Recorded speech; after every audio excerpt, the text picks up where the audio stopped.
They called him weak. They called him a coward.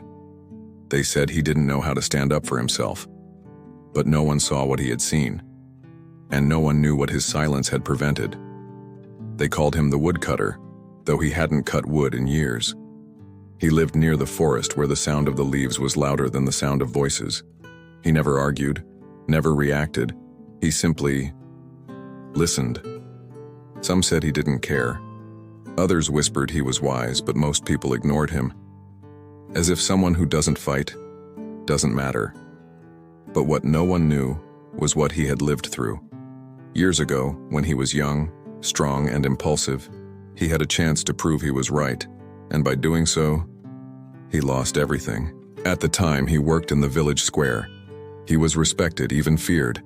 And there was a man, the head guard, who mocked him daily. Subtle jabs, public insults, small, calculated attacks, waiting for a reaction. And one day, he gave it. He exploded. With rage, with force, with all the pain he had been swallowing.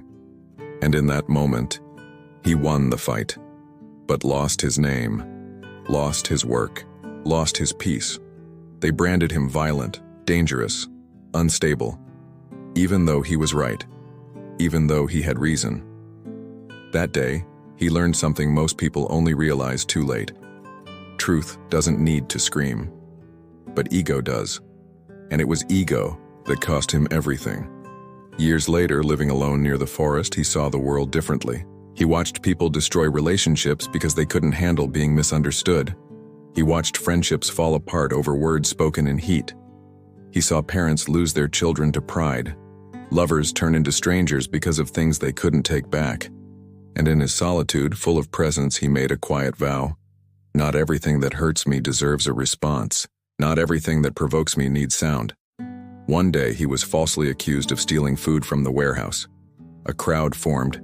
They yelled, demanded answers. He stood still, looked at them, and said nothing. He didn't explain. He didn't defend. He didn't beg. They called him guilty. They called him a coward. But he knew. Sometimes the only defender truth needs is time. 3 nights later, a fire broke out in the warehouse. In the ashes, they found clues. Someone had been living there in secret.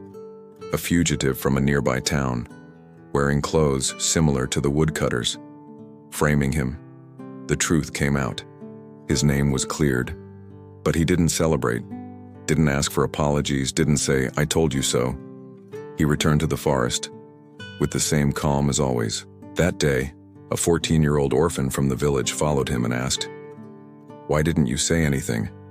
Why didn't you fight back? Why did you let everyone accuse you like that?" The old man looked deeply into the boy's eyes and said, "Because my peace is worth more than my image. And because if I had spoken in anger, even if I was right, I would have lost just the same." The boy went quiet, and for the first time, understood that silence isn't always weakness. Sometimes, it's strength too deep to be loud.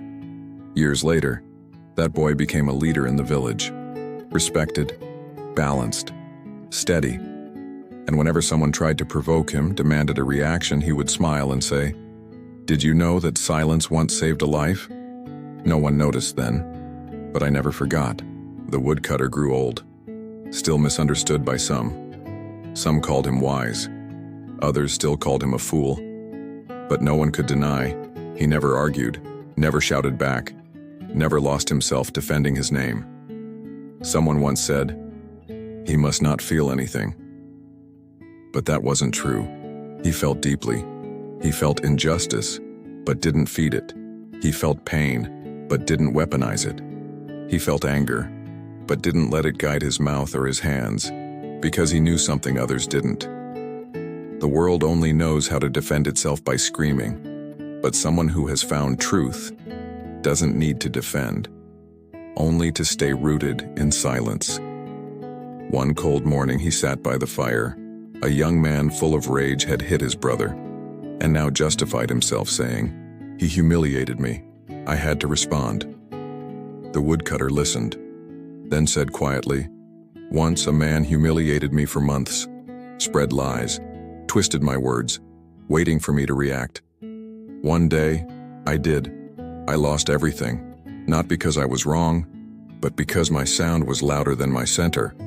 And when noise is bigger than the soul, even truth becomes chaos. The young man didn't speak. He just breathed deeper, and for the first time didn't fight back. He listened. One day a wounded bird landed near the woodcutter's door.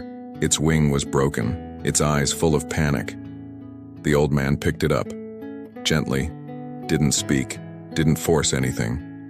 He simply stayed, present, quiet, holding without gripping, protecting without controlling.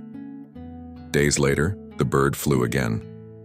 No ceremony, no thanks, but lighter, because silence had healed it. That's when the woodcutter realized, some wounds only heal where there's no noise. Before he died, he carved one final line into a piece of wood. Silence didn't save me from pain, but it saved me from causing more. It hung at his door until the end. Some who read it laughed. Others cried, but no one could ignore it. Because deep down, everyone had once regretted saying too much.